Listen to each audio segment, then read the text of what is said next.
Hi guys, welcome back to Image Kenya TV. We hope you are doing well. Today I want to show you what 42,000 US dollars can get you in Kenya. We'll be showing you how to build an affordable house in Kenya.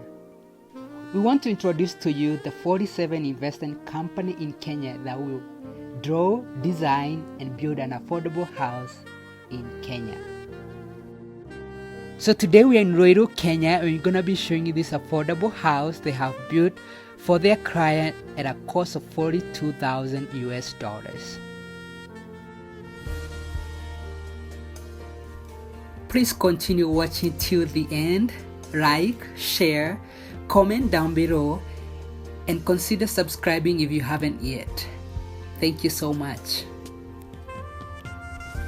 If you have a piece of land in Kenya just sitting there and you would like to develop it, please contact them. They will help you, or you can reach out to us and we'll connect you to them. Thank you.